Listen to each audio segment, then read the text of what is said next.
তো আমি 2021 সাল থেকে আমার জার্নিটা শুরু করি। প্রথমেই আমি সবার কাছ থেকে ক্ষমা চেয়ে নেব, কেন কি এই কয়েক মাস আমার ভিডিও না দেওয়ার কারণে তোমরা কিন্তু অনেকেই আমার উপরে অনেকটাই রেগে আছো। সরি বন্ধুরা, এই কয়েক মাস আমি অনেকটা পরিমাণেই ব্যস্ত ছিলাম, সেই জন্যই কিন্তু আমি না ভিডিও এডিট করে যে পোস্ট করব সেটা কিন্তু একদমই হয়ে ওঠেনি। তবুও আমি ছোটো ছোটো ভিডিওগুলো তোমাদের সাথে শেয়ার করেছি। আর হ্যাঁ, আমি কিন্তু ফেসবুকে বেশি অ্যাক্টিভ থাকতাম, ওখানে আমি ছোটো ছোটো রিলস ভিডিওগুলো আপলোড করতাম, এমনকি আমি ইউটিউবেও আমার ছোটো ছোটো ভিডিওগুলো হচ্ছে যে আপলোড করতাম। বড় ছোট সবাইকে যথাযথ সম্মান জানিয়ে আমি আমার ভিডিওটা শুরু করলাম। নমস্কার সবাইকে, আমি সোনামণি, আমার নিধান সোনা লাভ স্টোরি চ্যানেলে তোমাদের সবাইকে জানাই অনেক ভালোবাসা, অনেক স্বাগত। এখন সন্ধ্যে 7টা মতো বাজে, আর এখন থেকেই আমি আমার ভ্লগটা স্টার্ট করলাম। তো এখন দেখো আমি রান্নাঘরে রান্না বসিয়ে দিয়েছি। আমরা বাড়িতে সবাই আছি আজকে, আমার মা, বাবা, 2 ভাই, ভাইয়ের বউ, মাম্মাম, আমরা সবাই আজকে বাড়িতে আছি। তো যাই হোক, সবাই কিন্তু আমার বাড়িতে এসেছে। আমার তো আজকে ভীষণ আনন্দ হচ্ছে, অনেকটাই মজা হচ্ছে। আজকে আমাদের বাড়িতে একদম স্পেশালি ভালো মন্দ তো হবেই, তাই না? যেহেতু আমরা সবাই মিলে আছি। বাবা মাদেরকে আমরা ডেকেছিলাম, কেন কি অনেক দিন ওরাও আসেনি, তো ভাবলাম যে না, সবাই মিলে একটু আনন্দ করে খাওয়া দাওয়া করি। তো সেই জন্যই আমরা হচ্ছে যে রাত্রেবেলার মেনুতে রেখেছিলাম ভাত, মাংস, তারপরে হচ্ছে যে ডাল, বেগুন ভাজা, শিম ভাজা, স্যালাড, আরও অনেক কিছুই ছিল অবশ্যই। আমি রান্নাঘরে রান্না করছি, আর এদিকে দেখো আমার ভাই হচ্ছে যে আমাকে হেল্প করছে অনেক কাজে আমার ভাই। তো চলো, গুড মর্নিং সবাইকে। গতকাল তো ভিডিও আর শেষ করা হলো না, আবার আজকে সকাল সকাল ভিডিওটা শুরু করে দিলাম, যদিও বা সকাল নয়, অনেকটাই বেলা হয়ে গেছে। তো আমি আর রাজ আমরা হচ্ছে যে চলে এলাম একটা অনুষ্ঠানের জায়গায়। তো এখানে আমরা হচ্ছে যে নিমন্ত্রিত ছিলাম, তো সেই জন্যই চলে এলাম। জায়গাটা হচ্ছে যে ডেবরা, তোমরা অনেকেই জানো। এসেই কিন্তু মাম্মামের মতো একটা ছোট্ট বাচ্চাকে দেখতে পেয়ে আমার তো ভীষণ ভালো লাগলো। তো ওকে একটু ভিডিও করে নিলাম। মাম্মামকে নিয়ে আসিনি, কেন কি ওর স্কুল আছে, আমার জন্য তো আর ওর স্কুলটা কামাই করতে পারি না, সেই জন্য ওকে আমি আর নিয়ে আসিনি, ও বাড়িতেই আছে। তো এখানে এসে আবার আমার একটা দিদিভাইয়ের সাথেও দেখা হয়ে গেল। এই দিদিভাইটা আমার হচ্ছে যে ইউটিউবে ভিডিও দেখে প্রথম থেকেই। তো আমরা দুজনে মিলে অনেক গল্প করলাম, অনেক মজা করলাম, আড্ডা দিলাম। এখানে এসে সত্যি ভীষণ ভালো লাগছে। যাদেরকে আমি ফোনে দেখতাম আজকে আমি সরাসরি দেখতে পাচ্ছি। এবার আমি মঞ্চে ডাকবো সোনামণি সরেন, যার চ্যানেল নাম হচ্ছে নিধান সোনা লাভ স্টোরি। সোনামণি সরেন, যার চ্যানেল নেম নিধান সোনা লাভ স্টোরি। আমি মঞ্চে ডেকে নেব, জোরে হাতের তালি চাইবো। মঞ্চে সোনামণি সরেন, প্লিজ কিছু বল। নমস্কার। ডেবরা গ্রামীণ উৎসব সমিতির সদস্যবৃন্দকে জানাই অসংখ্য অসংখ্য ধন্যবাদ আমাদেরকে এখানে জায়গা করে দেওয়ার জন্য। তো আমি 2021 সাল থেকে আমার জার্নিটা শুরু করি। আমার একটা ছোট্ট বাচ্চা মেয়ে আছে, তো যাই হোক ওকে আজকে আমি নিয়ে আসিনি। আমার হাজব্যান্ড মারা যাওয়ার পর এই 14ই ফেব্রুয়ারি 4 বছর হলো পূর্ণ হয়েছে, উনি মারা গিয়েছেন। তো 2021 সালে উনি মারা যাওয়ার পর থেকে আমি আমার জার্নিটা স্টার্ট করি। লড়াইটা ছিল অনেকটাই কঠিন। তো জানেন, গ্রামে আমার ঝাড়গ্রামে বাড়ি, একেবারে জঙ্গলমহলে।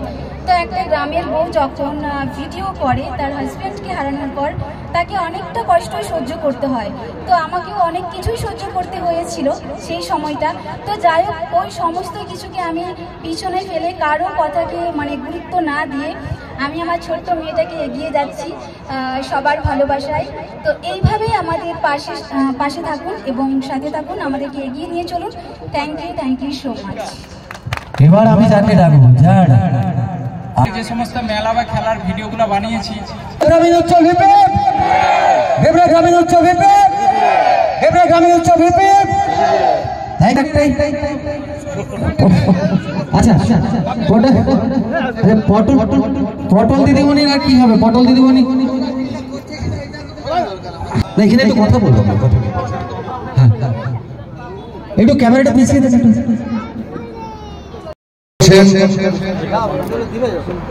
আনোয়ার আলী পুষ্পস্তবক, এবং সঙ্গে আছে আমাদের পাভিল ফারিন, পাশের এক অঞ্চলের প্রধান মাননীয় ফারিন খাতুন,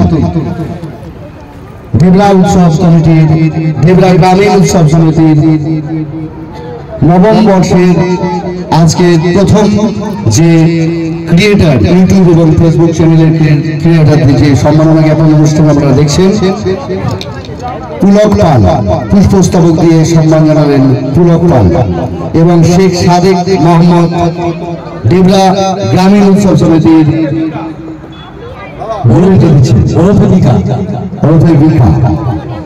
এবার চলে যাবো সঞ্চিতা মান্নাকে আমরা ডেবরা গ্রামীণ উৎসব সমিতির পক্ষ থেকে নিবেদন দিয়ে ডেবরা গ্রামীণ উৎসব সমিতি উৎসবের সুদৃশ্য নিমন্ত্র আমরা প্রদান করলাম। এখানে এসে সবাই মিলে অনেক আনন্দ করছি, অনেক মজা করছি, কিন্তু বিশ্বাস করো বন্ধুরা, এই আনন্দের মাঝখানেও কিন্তু আমার মাম্মাম সোনা এবং আমার ভাইয়ের বউয়ের কথা খুবই মনে পড়ছে। কেন কি আমার ভাই এবং ভাইয়ের বউ অনেক দিন থেকে ওরা বলেছিল যে আমরাও তোমার সাথে যাব। ওদেরকে আমি বলেছিলাম আসার জন্য, কিন্তু আমার বোনটার একটু শরীর খারাপ জানো তো, সেই জন্য কিন্তু ওরা আর আসতে পারলো না। খুবই মিস করছিলাম, ওরা এলেও কিন্তু ভীষণ ভালো হতো, সবাই মিলে অনেক আনন্দ করতাম। তো যাই হোক, কি আর করা যাবে বলো। তো এই দেখো এখানে এসে কিন্তু আবার একটা দিদিভাইয়ের সাথেও দেখা হয়ে গেল, ওর সাথে অনেক কথা বলছি, ওর বাড়ি কোথায় জিজ্ঞেস করছি, আমার বাড়ি কোথায় ও জিজ্ঞেস করছে। যাই হোক, অনেক আড্ডা গল্প অনেক কিছুই হচ্ছে। আর হ্যাঁ, তোমরা হয়তো ভাববে অনেকেই যে আমরা হয়তো টাকা দিয়ে এসেছি, কিন্তু না বন্ধুরা, এখানে আমাদের কোনো টাকা পয়সা লাগেনি। এখানে আমাদেরকে ইনভাইট করা হয়েছিল। তো পূর্ব এবং পশ্চিম মেদিনীপুরের কন্টেন্ট ক্রিয়েটারদেরকে হচ্ছে যে নিমন্ত্রণ করা হয়েছিল এই ডেবরা গ্রামীণ উৎসবে। তো আমিও এখানে ছিলাম, মানে এসেছি আর কি, তোমরা দেখতেই পাচ্ছ আমাকে। সত্যি এখানে এসে আমার ভীষণ ভালো লাগছে।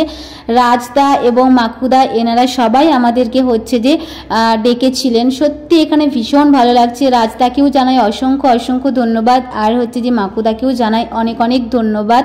তো ভীষণ ভালো লাগলো সত্যি এখানে এসে। রাজদা, মাকুদা আরও অন্যান্য দাদাভাইদের সাথে কিন্তু ফার্স্ট দেখা হয়েছিল আমাদের মেচিদাই রিগেল গেস্ট হাউসের ওইখানে হচ্ছে যে কন্টেন্ট ক্রিয়েটারদেরকে নিয়ে একটা হচ্ছে যে মিট আপ হয়েছিল।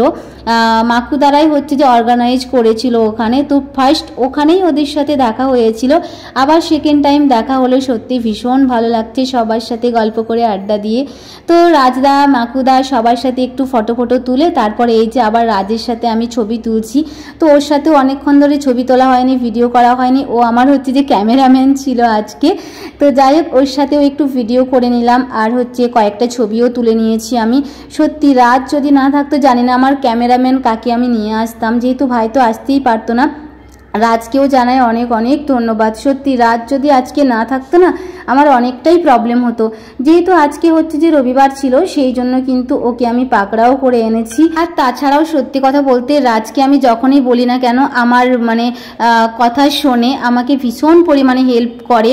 আমার ভাই কেন রাজ কেন দুজনেই কিন্তু আমাকে অনেক হেল্প করে, অনেক। মানে সত্যি একটা কন্টেন্ট ক্রিয়েটারের মানে ক্যামেরাম্যান না হলে যে তার কতটা অসুবিধা হয়, সেটা কিন্তু আমি সত্যিই বলে বোঝাতে পারবো না। আজকে যদি রাজ আমার সাথে না আসতো, আমি কি করতাম বলো, তাই না? আমি তো ভিডিও করতেই পারতাম না। তো যাই হোক, চলো ভিডিওটা এখানেই শেষ করলাম। টাটা, ভালো থেকো।